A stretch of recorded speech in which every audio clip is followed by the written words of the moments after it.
Eh oui. Bonsoir. Et oui, on vous retrouve pour notre débrief post-match OM-OL 2-1 pour l'Olympique de Marseille. Ou devrais-je dire l'Olympique, parce que la suite, on le sait, il n'y a qu'un seul Olympique.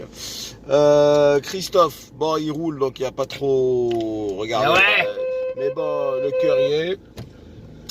Alors, Christophe, 2-1. On a beaucoup de choses à dire sur cet Olympique de Marseille qui démontre une seconde fois consécutive qu'il a du caractère, qu'il peut en avoir du caractère, avec des choix d'entraîneurs forts où on remet en place ceux qui ont réussi la semaine dernière et on ne regarde pas les historiques, on les met, ou alors les gros salaires. C'est au mérite.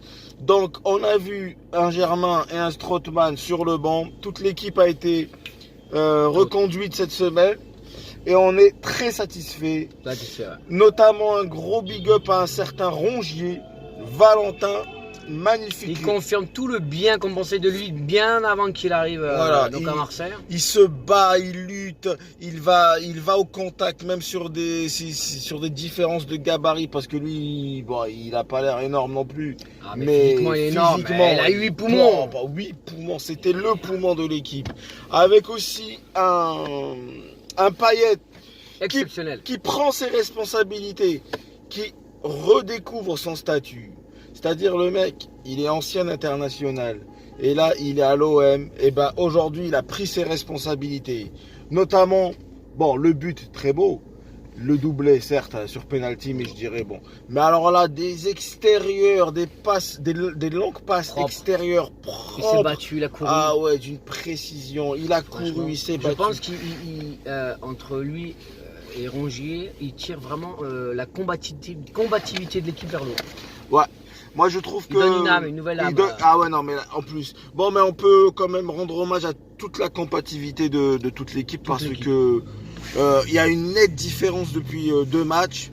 C'est je pense que la raclée qu'on a reçue... parce que oui, la débâcle a fait... La débâcle, attention.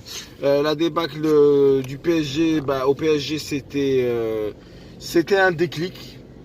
Pourvu que ça dure, pourvu que ça continue, parce qu'avec l'OM, on a été habitué à ça. Maintenant, certes, c'est les montagnes russes souvent. Pendant quelques années, ça a été les montagnes russes. Là, la trêve internationale, est-ce qu'elle va pas faire plus de mal que de bien? Parce qu'on aurait aimé que ça continue dans cette dynamique. Il y a une trêve internationale. Bon, on n'a pas le choix.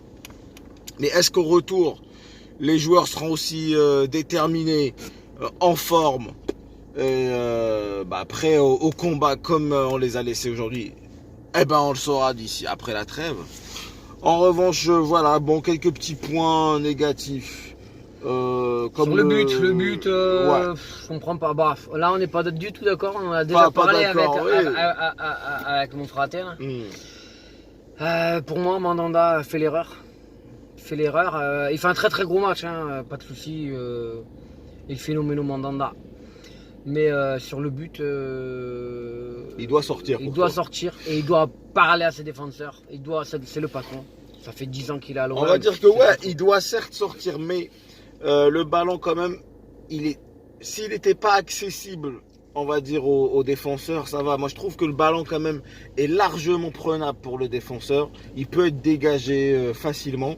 Moi je pense que à ce niveau-là, on joue la sécurité parce que il n'y a pas urgence en la demeure, quoi. Je veux envie de dire, il n'y a pas le feu. On mène 2-0, on n'est pas dans le rush. C'est à Lyon de faire, enfin, dans un autre contexte peut-être bien, mais c'est à Lyon de faire le jeu. Je veux dire, on n'a pas à se précipiter, à relancer.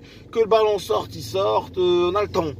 Là, moi, je trouve quand même qu'Alvaro a un peu déconné en ne pas tenant compte de ça. Mais bon, après, c'est sûr que... Ça n'enlève rien à sa prestation du match. Il est bon, Alvaro. Il était dans un jour... le coupable ou Alvaro, ça n'enlève rien à leur prestation. Mais Alvaro, bon, il était dans un jour sans parce que avoir un carton jaune puis un carton rouge direct parce que dernier défenseur... Bon, on va dire c'est son jour sans parce qu'il n'y a aucun joueur qui fait des grands matchs tout le temps. Donc aujourd'hui, son jour sans, autant se profiter de tous les autres matchs où il sera bien, quoi. On va dire que c'était le jour où il fallait, voilà. De toute façon, ça n'a pas influencé sur la défaite ou la victoire. on a eu notre victoire. Donc, on va pas s'en plaindre. Encore beaucoup d'émotions. Beaucoup d'émotions, beaucoup de montagnes russes pour le cœur. Alvaro va certes nous manquer le prochain match, hein, parce que lui aussi, il apporte quelque chose. Après, que va faire l'entraîneur? Est-ce qu'il va remettre Camara en défense centrale ou il va faire jouer je ne sais qui? Peut-être le petit Perrin, peut-être qu'on reverra le petit Perrin dans l'axe. Je pense que c'est la meilleure solution. Moi, je pense que Camara, il faut profiter. Faut le maintenir. Voilà, faut profiter de ses capacités. Ses capacités dans l'axe sont exceptionnelles.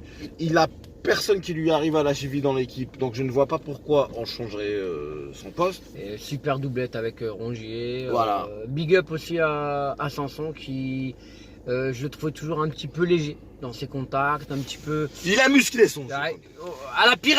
Il a musclé son jeu. Muscle ton jeu, Pires. Donc, muscle ton jeu, Robert. Non, il faut qu'il continue comme ça. Il faut qu'il y a que comme ça. Le football, c'est un sport de contact. Il faut qu'il muscle tout ça. Les mauvaises notes de notre équipe, je vais pas en mettre. Bon, on va pas noter ni Strootman ni Germain. Ça sert à rien, ils sont rentrés 10 minutes. Les choix de Villas-Boas, très bien. Germain, il n'a pas fallu beaucoup pour voir qu'il refait toujours les mêmes boulettes. Hein. C'est toujours les mêmes. Strootman, bon, aucune. Je sais pas, moi, j'ai ces deux joueurs-là et ça reste un mystère pour moi. Bon. On va dire que la victoire, c'est l'arbre qui cache la forêt et puis on va en profiter aussi. Oui. Bon, par contre, ça prouve une profondeur de banc ou pas. Pas de profondeur de banc, je pense qu'on est. On a 11-12 joueurs. Et ça s'arrête là, après c'est des millions qui heureusement qu'on joue pas de Coupe d'Europe, on va dire, parce que sans profondeur de banc, j'ai envie de dire, déjà jouer le championnat, c'est beaucoup, on va dire, hein, parce que là, bon, c'est beaucoup. Donc voilà. Le public exceptionnel. Aujourd'hui, gros public. On s'entendait plus penser au stade, c'était plus possible. C'était exceptionnel.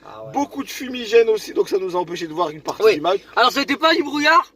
Pour tous les Brestois là qui m'envoient des messages. C'est pas non plus c'est pas du brouillard. C'est pas Chris qui a pété non plus. Non plus. Bon. Donc les gars, vous inquiétez pas, il n'y a pas de brouillard à Marseille. Bon, un peu de pluie. Voilà. Il en faut un peu quand même les gars. Oui, oui. Mais c'était pas du brouillard, hein. On n'est pas au Conquet ou je sais pas où. Rassurez-vous. À Roubaix ou Lille. Ou Dunkerque. Ouais, Dunkerque. Rassurez-vous, tout va bien. C'était juste la fête. C'était magique, c'était la Turquie, c'était l'OM, c'était Marseille. Pourquoi la Turquie? Je sais pas, parce que j'avais envie de dire la Turquie, parce que c'était l'Ouzbékistan. C'était la folie, quoi. C'était l'Afghanistan, c'était la folie. Non, enfin, grosse ambiance, 12e homme, donc bien présent. Je pense que c'est quand même aussi un message aux joueurs, c'est-à-dire qu'on est présent, donc on compte sur vous pour être présent.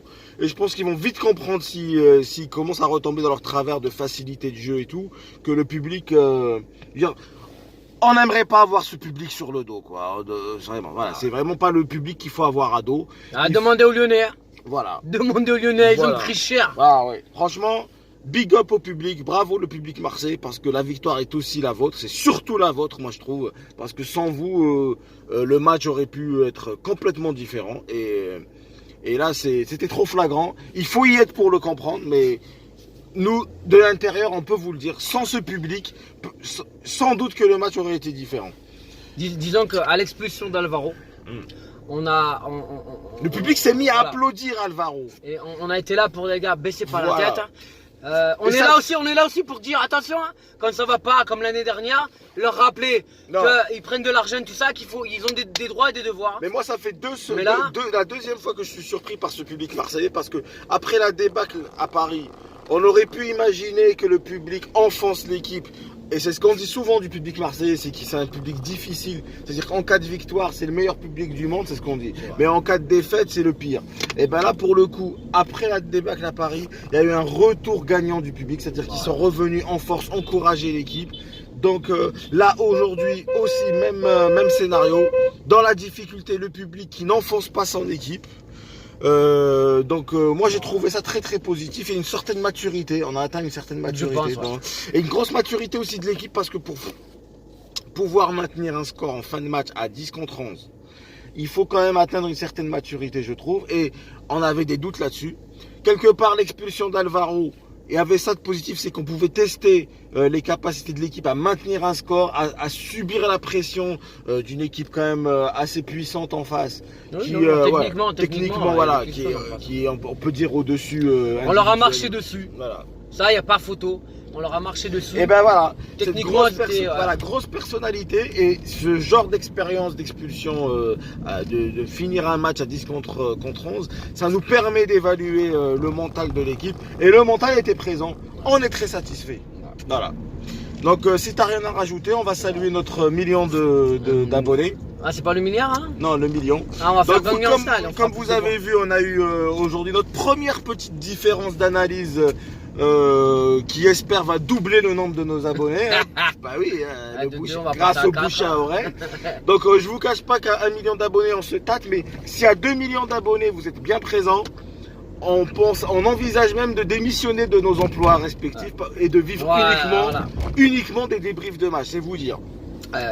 Donc notre avenir dépend de vous, donc continuez à vous abonner et on en reparle très rapidement. Bon, en tout cas, bonne soirée à tous les supporters de l'OM. Je dis pas aux Marseillais parce que l'OM c'est international. Ouais. Je parle du Sénégal qui nous suit, du Maroc, big up au Sénégal, de la Bretagne. Ah ouais, je sais pas pourquoi on a un gros succès au Sénégal, mais c'est comme ça. J'ai ma petite idée. Ouais, j'ai ma petite idée aussi, mais vive le Sénégal.